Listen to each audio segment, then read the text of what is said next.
I can feel the coffee hitting, my friends, so welcome back on a beautiful Monday morning here. Here in Berlin, Germany, the sun has come out, and weirdly, spring is persisting, so I am just embracing it with all of my neurons. Artist Journal, March 24th, 2025, broadcasting from inner space. My name's Adrian Pocobelli, shouting out into the wilderness. And it continues, and I have a very hard deadline in 87 minutes, which means we can't screw up here.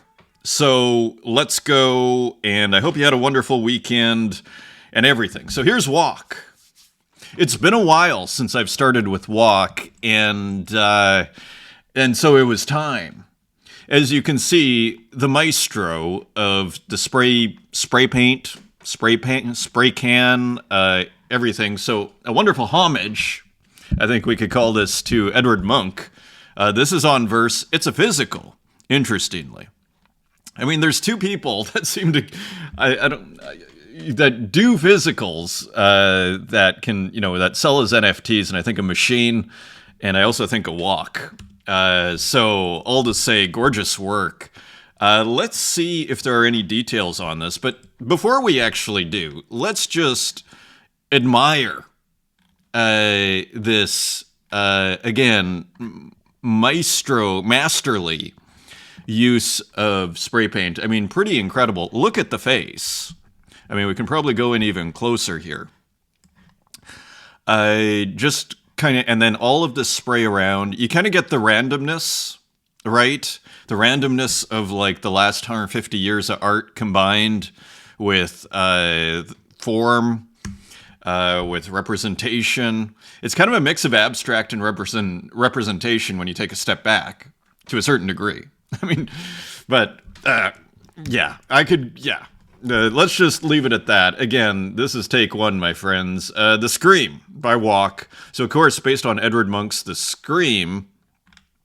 And this is part of the Visual Detachment series. And yeah, these are some classic works here. And so here is the original Scream. And actually I have a few works from that verse show. That's on Verse. And it doesn't say, are there any details here? So it looks like it's just for the NFT, I suspect. Presented by Fake Well. I have a few works, as you can see here, the V's littered through of this verse show. So cool show opening this week. Here's the original, just for reference here. And look at how different they are. This is the Wikipedia. This is the Edward Munch website. I think there's two Screams, though. Hilariously, so this is actually calling out for a Pocobelli-related images, actually. Because, again, there's kind of like this, which is the real one, which is the photography that's off, which is just a different painting, which is, maybe this is fan art, so to speak, to quote Hermipe. So, it's kind of interesting. Which is the original? None of them. Actually, the original is one you'll see with your eyes. So, all to say, let's just go back here. Very nice. Original homage here. It's almost like, which do you prefer? So, let's just leave it there. Big thank you, big art sales this yesterday, to Ebzer Deity here, who picked up a lot of these ordinals works on Gamma. So I reached out, was wondering if I would sell some, and yes, of course I would. I listed a few more. Ebzer Deity mentioned to me, it might be better if you actually list the works as far as people buying them. I told him I wasn't in a rush. I wasn't in a rush to, in a sense, list the Bitcoin works. Now, if you want to see the original, because you might go, okay, what's going on here? But if you want to see the original, let's get one of the Star Wars works, because they're pretty fun. We'll get Boba Fett. If you want to see the original, you click on Ordinals there, and then that's actually looking pretty original, but then you do Open Image in New Tab, and then that is the original. And so, just so you know. And yeah, so those are the works, because sometimes you'll see Gamma will distort it here, and that's not what it's supposed to look like, just so you know. Big shout out to the wonderful people at Gamma who actually reached out and everything. So that was cool too last week. So all to say, so a load runner work just very quickly for the record here. I love these works. So sold some to Ebzer Deity here. Nice big art sale. So that always feels good. And we did a synth, which is going to be part of a series that I hope to put out in a month. Actually, I've sold about 3 or 4 of the synths already. But generally they're not listed. Anyway. So that, my friends, is what happened on Sunday. So exciting times here in the digital art world on the blockchain. So I actually brought this up in ChatGPT. We're going to go into this in a second. And weirdly, I would say ChatGPT is a little all over the place on this kind of basic question. I would argue. Anyway, thank you for the support. Let's look at the comments here. There are comments. Musty, watched it on X before it got uploaded, so I could comment early. You know what's funny about this? The reason why it was so slow to come on YouTube is because YouTube was checking, and I realized it was Ezra Eslin, me talking about the satire of a certain kind, and I realized, for advertising, so I removed the ads, and then it was like, oh, no problem, this is approved. So anyways, watched it on X before it got uploaded so I could comment early. Awesome, hope the trip goes well, thank you. Yeah, so show note for new subscribers and people who didn't see last show, I'm going away on Saturday to Florence as part of a show. You'll probably hear about it next show. I think they're going to start the Primavera Digitale in Florence, Palazzo Borghese. That is exciting. And then I go to Rome to visit my mom and my family there. My mom's visiting from Canada. Shout out to Mom. And then I go to Madrid and Paris. So it's going to be about 2.5 weeks. So the show will be sporadic in that time. I'll do it as much as I can. But I'm, time with Mom in Madrid. Sorry, Mom, gotta work. Nah. So anyways, and it's good for people to have a break too. Good for me too. Anyways, I'm also from Canada. Awesome. Shout out Musty. I thought to myself, the 51st state. Yes. Okay, Kujeb, and I know a lot of people are angry, and I'm as a Canadian, I share your sentiment. Here's Hasdrubal Waffle. Cool episode. Thanks, Poco. Awesome. Great to hear from you, Waffles, and glad you enjoyed it. Rosacho, great episode as always, and I loved how Rinny's work was showcased on those monitors. It is interesting. One of the best things about digital art is the ease of logistics compared to physical art. It's kind of an interesting question. In some respects, yes. In some respects, no. Because to bring a TV into and then have to plug it in might be more work than your little, acrylic canvas. But I take your point. We can simply send the files and get creative with how we display them using all the different screens available at the venue. And this is particularly true with, say, the show, say, in Florence. I don't need to go to that, and the work will still show. That is awesome. I could have an exhibition in Japan and I don't need to go, even though I'd probably want to go.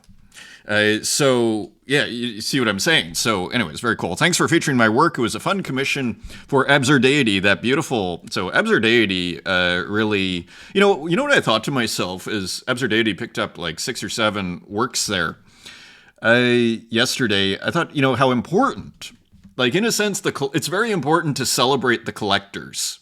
Because it's not like there's, dozens. I mean, there are dozens, but there's not exactly hundreds of collectors. They're kind of like individuals who are supporting this scene. And they're like crucial to the whole ecosystem. Because, artists buy from each other, but then there are collectors who actually also are supporting the ecosystem. So, big shout out to Ebzer Deity. You're commissioning Rosacho, and what a beautiful series. Commissions are hard. They can be, sometimes they work beautifully, sometimes it's like a struggle. That series looked like it came together really nicely. It took me about 4 weeks to complete while juggling other projects because I keep tweaking the details, but it was totally worth it. And that winter work with the white background, I thought was spectacular. As among the others, but that one really, I just loved that white background.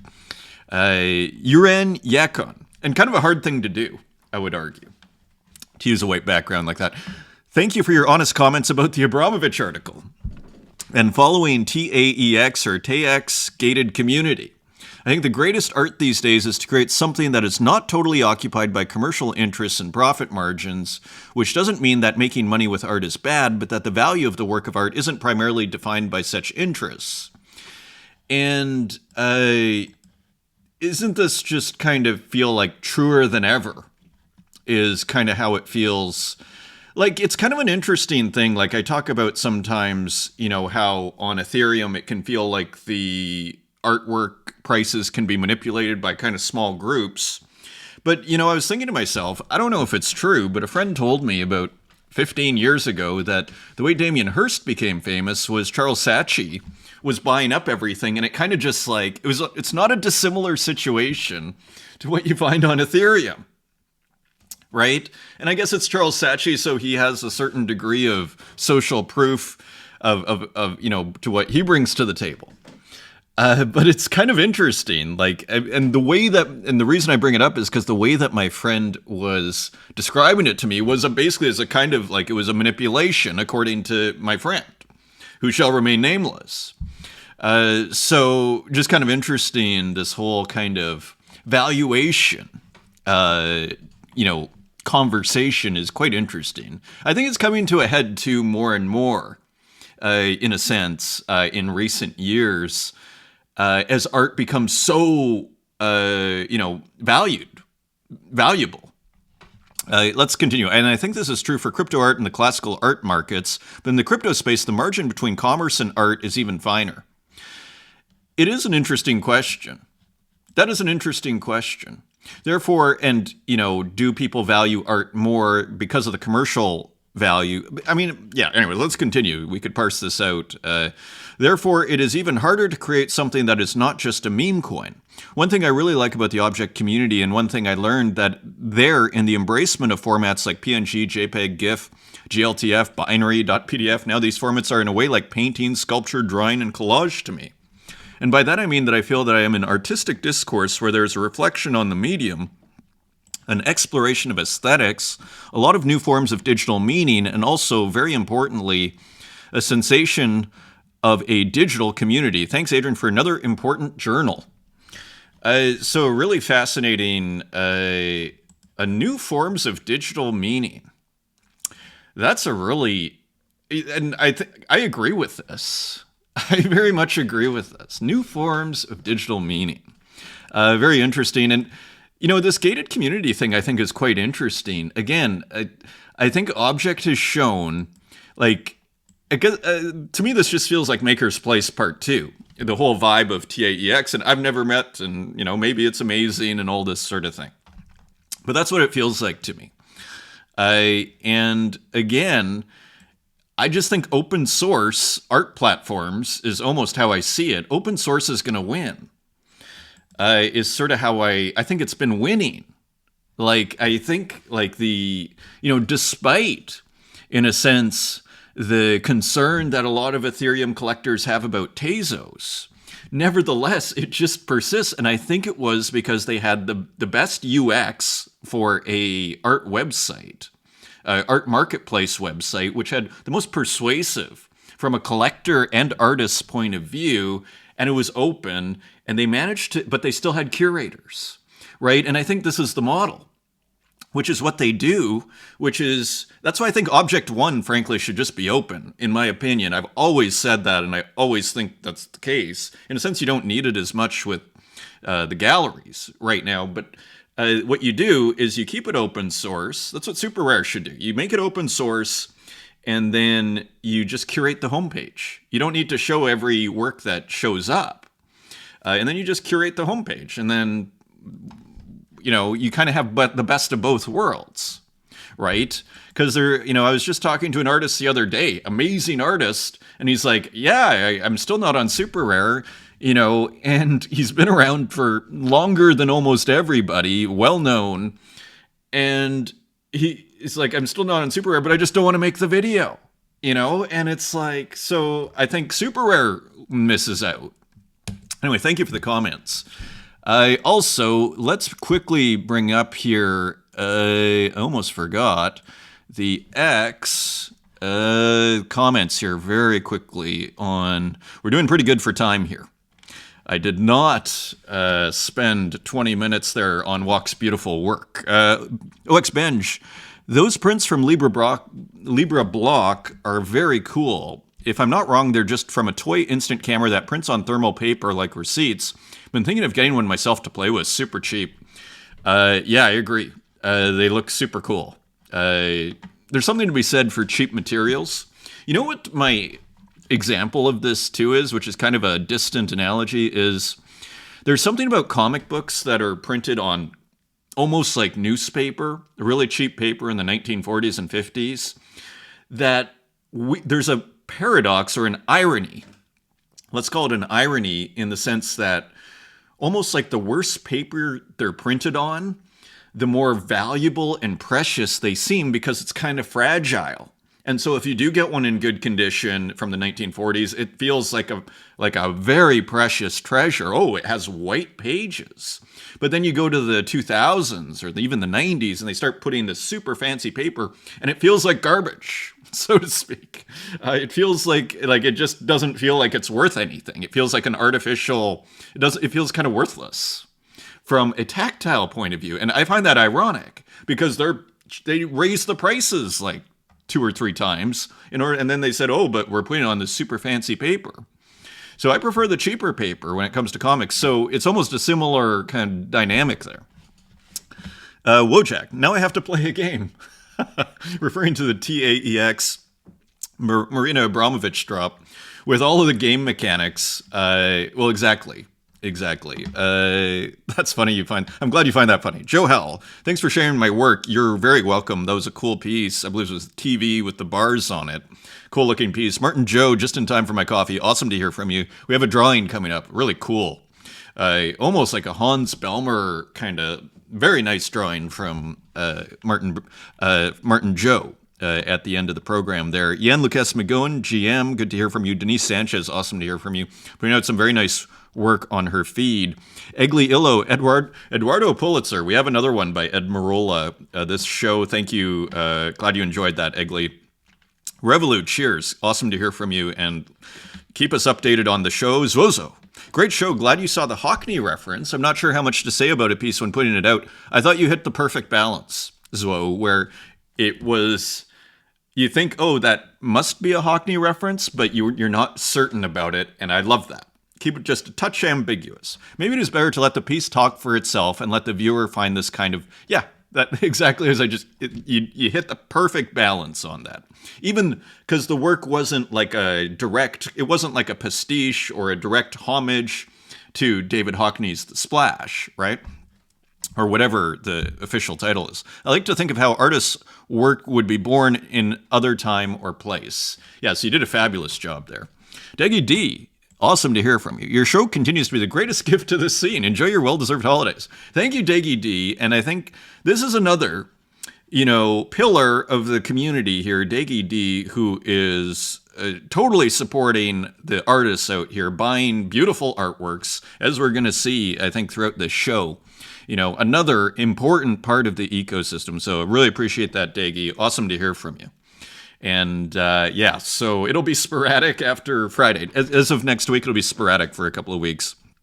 Meaning I don't know when, but I hope to put out a show and all that. Pete Ritchie, thanks for the hard work and showing my work again. Appreciate the support. You're welcome. Really cool artist. New discovery for me last few weeks. Sisyph uniquely. And maybe referring to is early generative art. How do we, there we go. Okay. Help. Okay. How do we get rid? There we go. Okay. This is what I'm trying to do, my friends. So I'm no longer a subscriber to ChatGPT.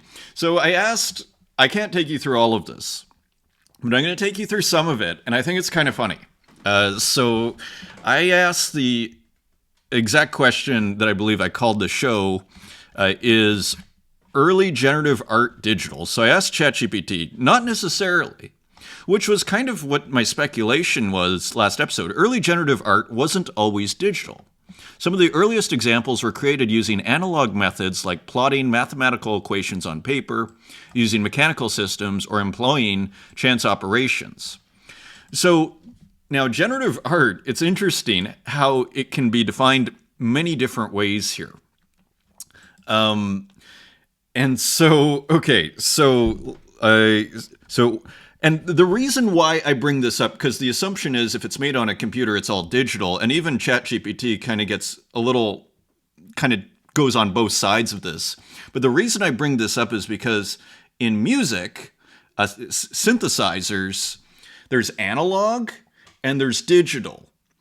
And analog synthesizers are more just like, it's not relying on some digital technology. As far as I know, like, I mean, it's almost like, put it this way, they're called analog and they're called digital. But is it using zeros and ones? How do we even define digital? Like, these are the weird kind of questions I found myself asking myself, this morning and last show. So here, mid-20th century, and then Vera Molnar and Herbert Frank created algorithmic art using computers, but others like Solowit used instructions for human execution. So here they're even calling Solowit generative art. Interestingly, plotter art, artists such as Frieder Nacke and Harold Cohen used early computers to generate designs that were drawn with pen plotters, but it's not really specifying, is that digital? Non-digital generative approaches, data cut-up techniques, procedural architecture, and even musical composition based on randomness. So this could be considered, John Cage, 433, I think is probably a classic example, could be considered a non-digital generative work, which I found kind of counterintuitive, although I understand the logic. Are considered generative but not digital. I don't consider that a generative. This is my understanding, rudimentary understanding of generative art is, and maybe I see the logic. You put a certain parameters and you hit go and then it does its own thing, right? Like you put variables and then they follow an algorithm or rules. Now, so this is why I guess, in a sense I stand corrected. I guess that's why they're considering Solowit generative. But I think the popular understanding of generative art is that machines are involved, that the execution of the variables and that the execution of the work is done by machines. That is my understanding of generative. And by machines, generally, we could say a computer, but you could say a pen plotter that has somehow been programmed, as they say, is, with that old format where you'd, put in the sheet of paper with the holes in it. The punch card computers, here it is. So just a couple of more, a little bit more on this. Is computer art synonymous with digital art, I ask? Not exactly. Computer art and digital art overlap, but they aren't always synonymous. Computer art refers to any art where a computer plays a role in its creation. This could include early generative art made with punch card computers in the 1960s. But I'm kind of back to, how do we define a digital, isn't a computer from the 1960s still using zeros and ones, even if you're putting a plotter? Isn't that what you're doing? So again, I'm not an expert in these things or of generative art, I might add. Plotter-based drawings or even algorithmic art that is later painted by hand, it doesn't have to be purely digital in its final form. Digital art specifically refers to art that exists in a digital medium, created, displayed, or manipulated using digital tools like Photoshop, Procreate, or 3D modeling software. Which is kind of where I'm often kind of describing, these are tools of what I call the second generation of digital art. So you see the, interesting, the slippery definitions, let's call it for lack of a better term, as we sip our coffee here. Key differences. A plotter drawing is computer art, but not digital in its final form, since it's on paper. So, but then I ask later, is all digital art, can digital art be physical? And then it says yes. Okay, so, I think ChatGPT is having its own issues. Are analog computers digital? No, analog computers are not digital. They operate in fundamentally different ways, with continuous data, voltages, currents, or mechanical movement. which is how a analog synth works to solve equations or model systems in real time. Digital computers work with discrete data, zeros and ones, processing step by step. But then you put, what are the first digital computers? And then it goes to 1937 to 1942, digital. The Colossus, the Harvard Mark. So from my perspective, are these digital computers or analog? Why are there? And then it says all these computers I listed are digital computers. So you see what I'm saying? So I'm not quite sure what the formal definitions are, but I kind of want to find out. Because it's ironic to me if they're, let's say it's using punch cards, which I think we could still consider digital. But you see what I'm saying here with the... It is actually, it's kind of back to that question. Is early generative art, in fact, digital? Kind of sounds like you can call it, or should it be called computer art? Is maybe another way of, addressing this. So generative art before digital computers. Can digital art be physical? Yes. So you see what I'm saying? How do you define generative art? Rule-based, autonomous or semi-autonomous, variability, intervention, and control. So again, generative art is not synonymous with digital art, is another kind of way of dealing with this, although there's overlap. So again, and you see, who pioneered generative art? John Cage, Sol LeWitt.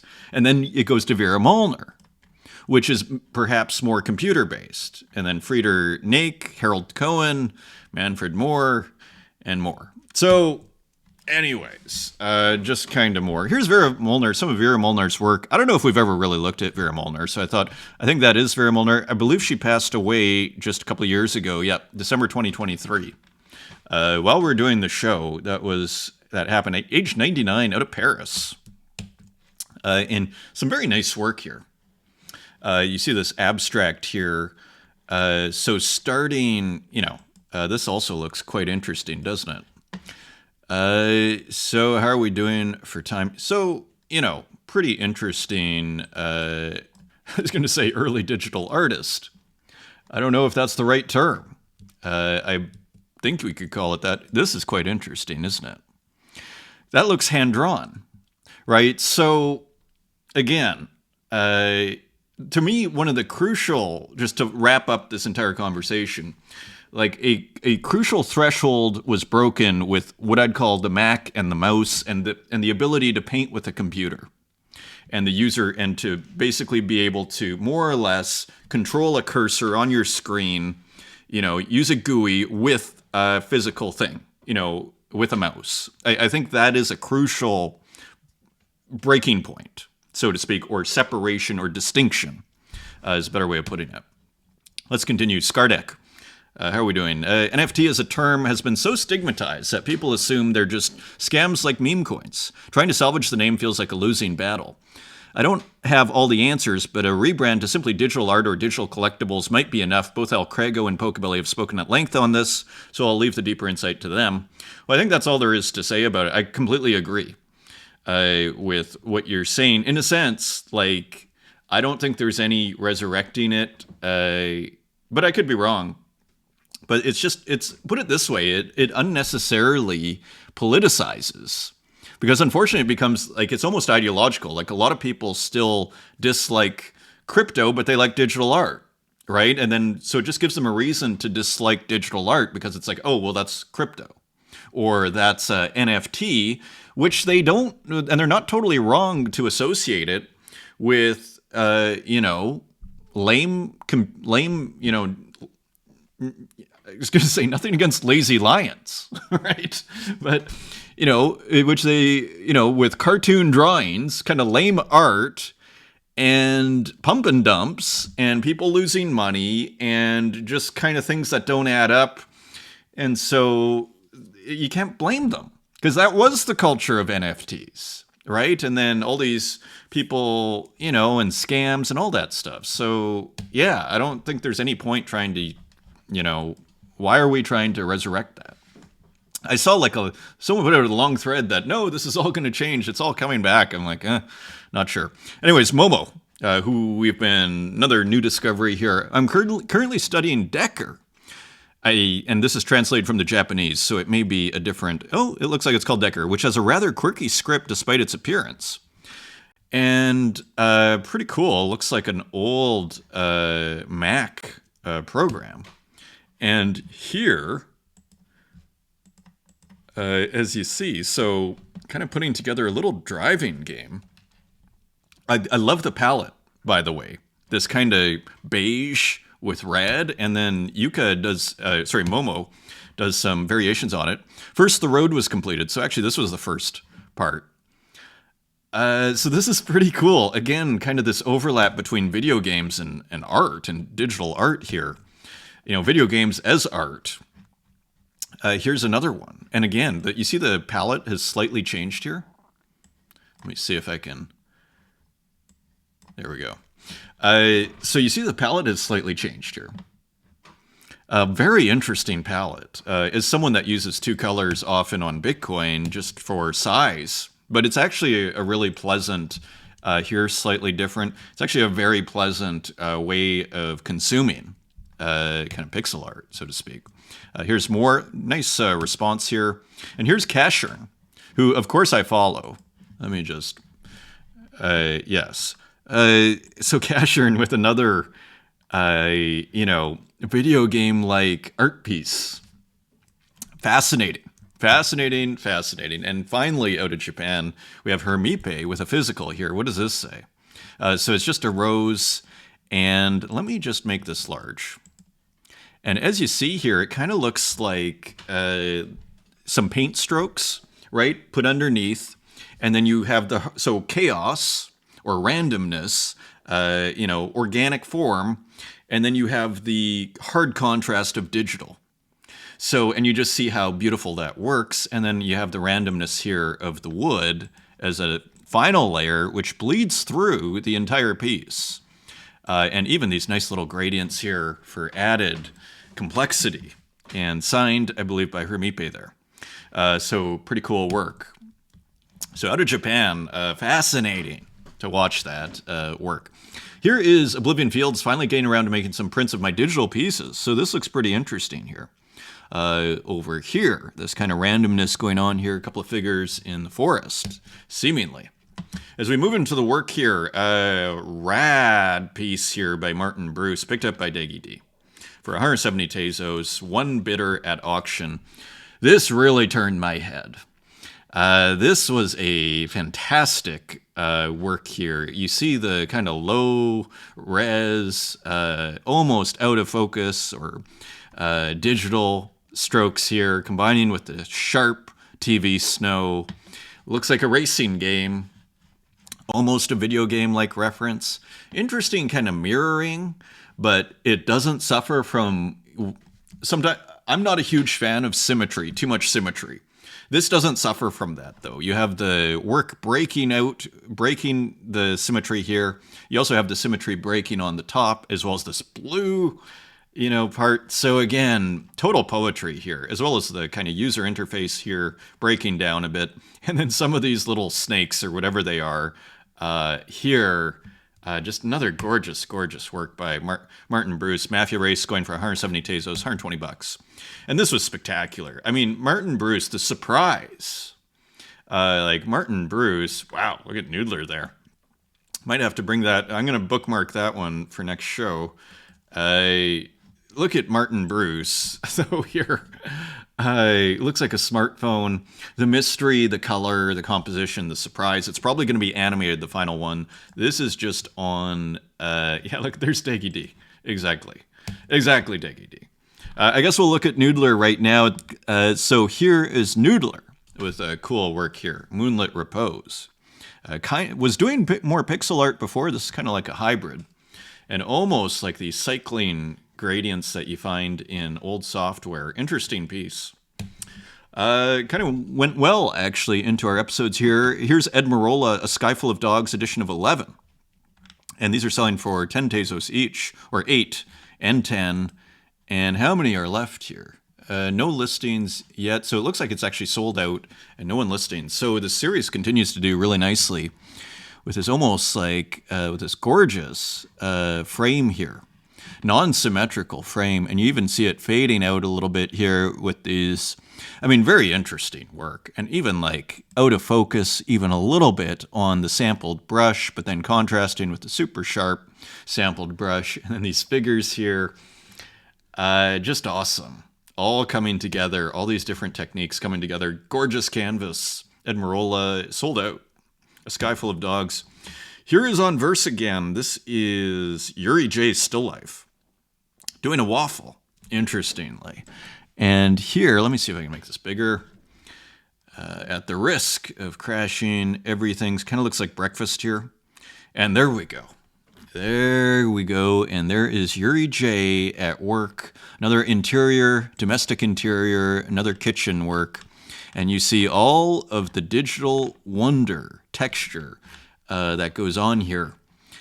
And you just have to love where this is all going. Again, effects on effects, outlines, as outlines of objects being used as almost an excuse for different effects, but sometimes those effects pouring through over into other areas. Very, very interesting work, again, from Yuri J. This is on Verse, part of that show. I can't show them all. Apologies, part of that Fake Whale show. Apologies to people if I don't show the work. I just can't show it all. So I just got to go with whatever hits immediately and boom. So Yuri J. Banana. Cool work here. Also posted on X. So cool work here. And trademark. Let's continue. Uxine, who of course I follow. Very interesting, kind of big pixels. Here, posted on X. Nice response here. And yeah, a little bit of a glitch, playing with the triangle, almost a Renaissance-like structure. This is on Verse as well, the Techpocalypse era. And I brought it up big here, which was pretty interesting. Death of the Internet, the Techpocalypse era. And there we saw a preview of this on X, and here it looks like, I call it the Doom guy. I don't know if this is the Quake or the Doom guy, but pretty cool animation there, drawing it out, and then you see the money and the chart and everything, Statue of Liberty, and this gorgeous frame, actually. So it looks like a lot of care went into this work. You can see a little bit of what looks like ASCII text flashing there too. Interesting use of GIF here. Doing two different versions, and then of the guy slightly moving. Really nice nice work from Uxine. That's on Verse, PP Universal, F-57 Psionic Craft. So it kind of looks like an airplane seat meets a toilet.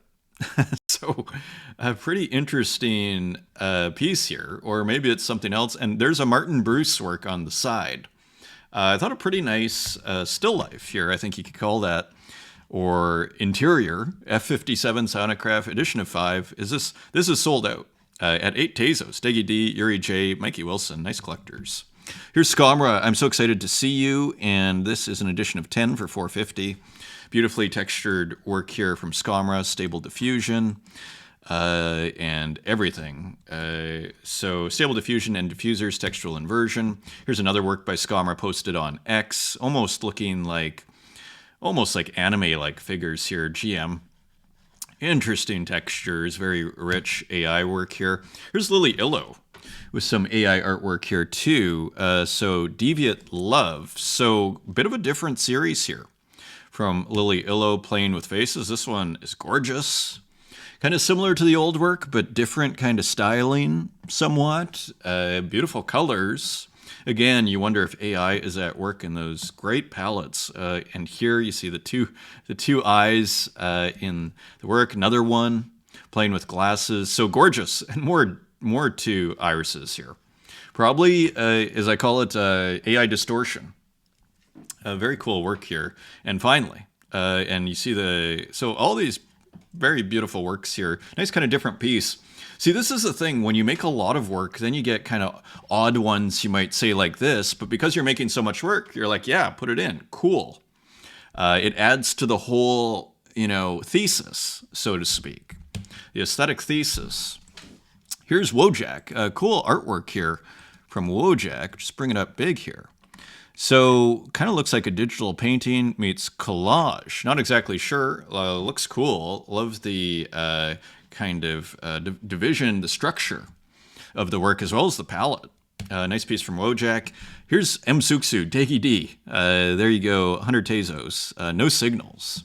Very poetic work here from Suksu. Nice piece. And again, getting prolific here, putting out a lot of work.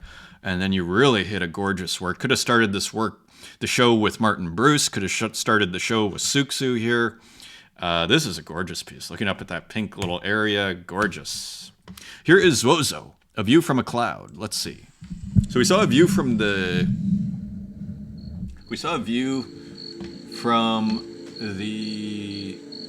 I think the sewer, looking up, or the road.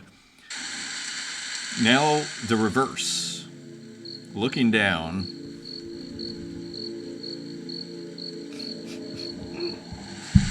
The poetry. This went to Hot Pockets for 230 Tezos. So another nice sale for Zozo. Here's Nov 1914, Woman with a Cat after Renoir.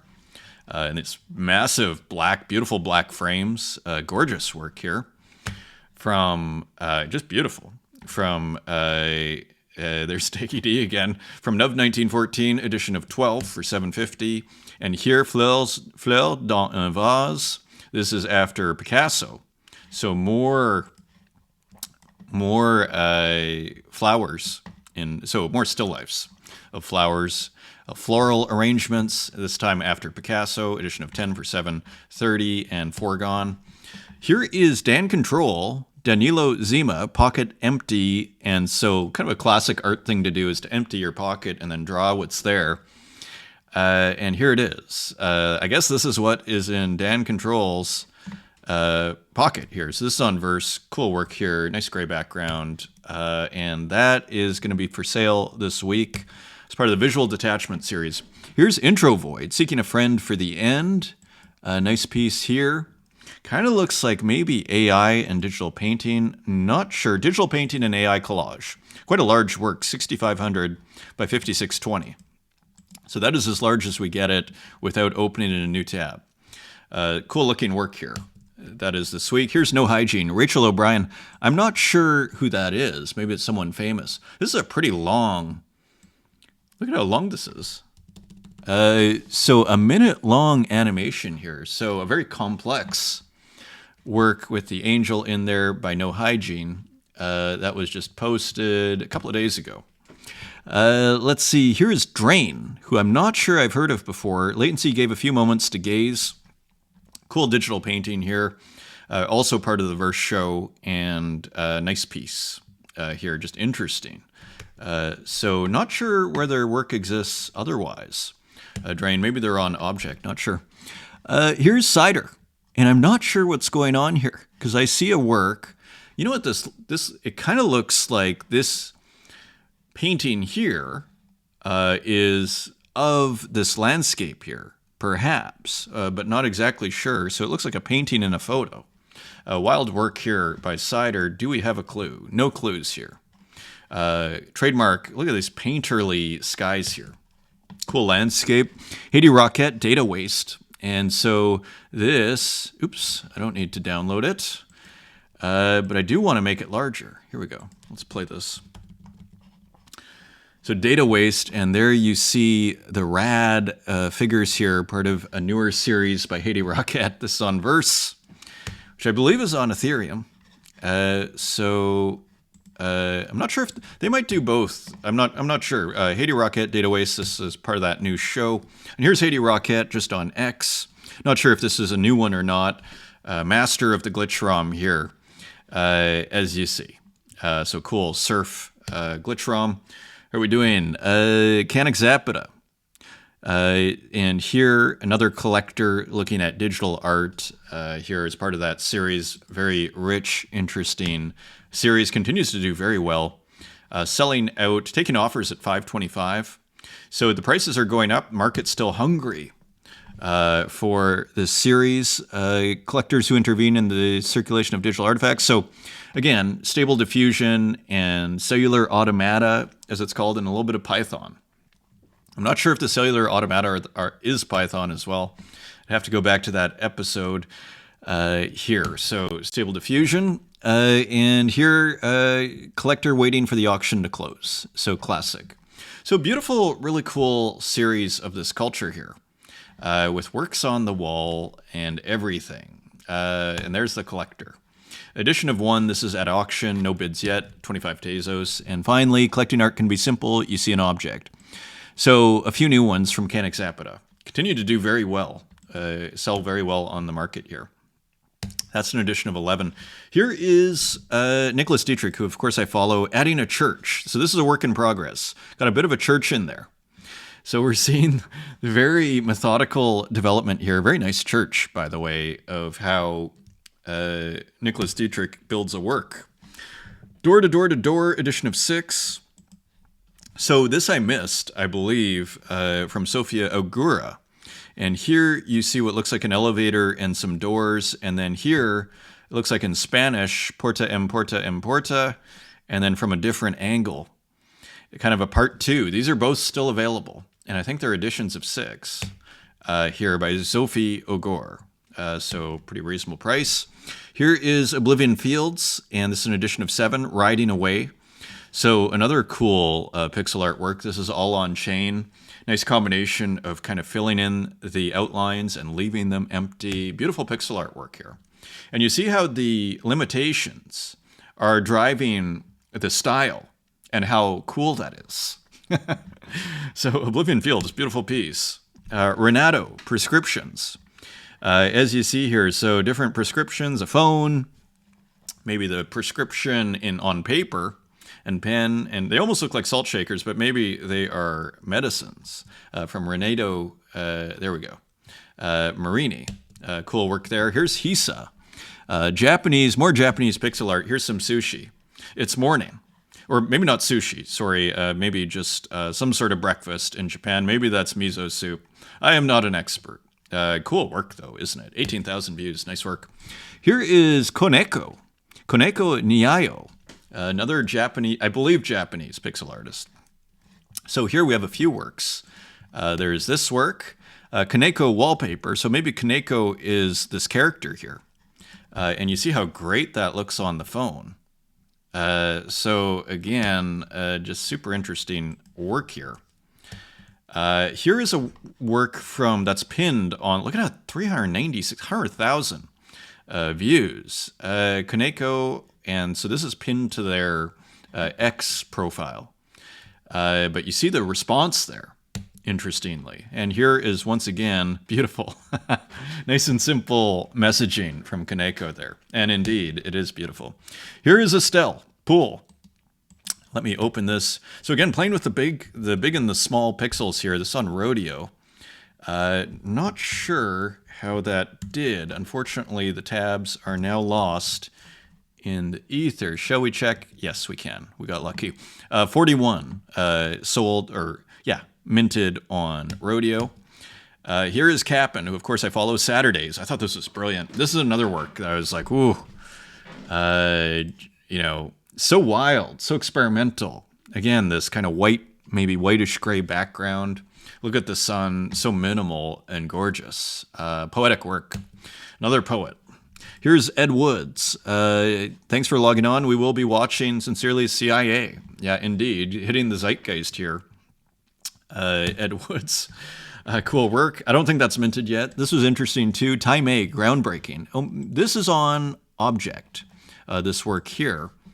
So cool. Kind of almost like illustrative work, but it's using writing here. So cool work by Time A.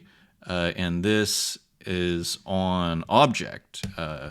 Cool work there. Louis Osborne, Buzzer Beater. So we finally saw the final. You know what I thought was going to happen here was I thought the faces here would be happy and sad as it almost goes in, right, or almost stays out, and just waiting. But a cool solution here. Basketball work. Love the orange, beautiful orange buzzer beater. Fun sports. I mean, just a weirdly fun subject matter. Magic Bubblegum. I don't know who Magic Bubblegum is. Neon Party. Unusual way to find me here. Unusual way to find me here. Interesting piece. Just a little different here. Using some tiling, but just kind of a different kind of feel with these gradients here. Interesting piece. Edition of 25 for only a Tezos. Here's Mumble Boy with a cool work on Rodeo, 10 minted here. I thought very nice, interesting piece. Collage and digital in combination, although looking mostly like collage here. Maybe this is just collage, actually, because I don't see a little bit of digital maybe here. Interesting, very interesting. Here is Ranixteer on verse. Also part of this show, so kind of incorporating the gradients into representational, into the clouds. So kind of combining abstract and representation, interestingly. Here's Jerry Lee Bosman's artist and designer. Interesting gradients here. I assume that's digital. Let's continue. Here's MCHX with a beautiful painting here. I believe does AI abstracts mostly. Renki Yamanome. A few beautiful works by Renki. Here is one, kind of going with a minimal palette, edition of 10. Here's another one. Getting pretty darn interesting over here, as you can see.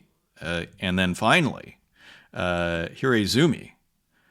So interesting, and just the movement. Just awesome. Always impressed with Renki. This sold. Let's just see what happened. Listed for 30 Tezos. Yeah, so nice work by Brian to pick that up. This is Trilobite with kind of a wild, kind of flashing work here. Wild animation, wild GIF. So interesting work there. Here is Peterson's. This is on Object Nature Mort with lemons. So Still Life with Lemons kind of feels like it has a bit of an analog video glitch feel to it. Edition of 10 for 4 Tezos and 6 gone so far. So almost sold out. Perfect Loop, Infected. So interesting, kind of cool work here from Perfect Loop. Running across the grid and continuing on. Salawaki, the only superpower I need. This is pretty funny. Nice kind of GLB here. And for anybody, these are one of the things, like the work behind the scene that people often don't recognize, which is just to make a painting straight and to hang it at the right height is not as easy as it looks. So there, some X-ray, cool work. Another just cool work by Salawaki. That went to Absurd Deity for 130 Tezos. Nice sale. And here is Martin Joe, Happy Weekend. Cool drawing here. Again, reminiscent in some ways of Belmer in its kind of feel, interestingly, and they're almost like a spider web.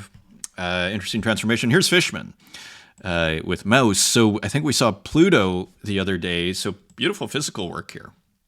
This on Object, edition of 2 for 10 Tezos. And here are some physicals. This by Dan Control. New one, new page. So I wonder if this is a website. Cool work there from Dan Control. Almost looks like Pikachu, not sure. And I think that is the show. So thank you for watching. And until next time, look at that, 53 minutes. Until next time, take care. And that is your show.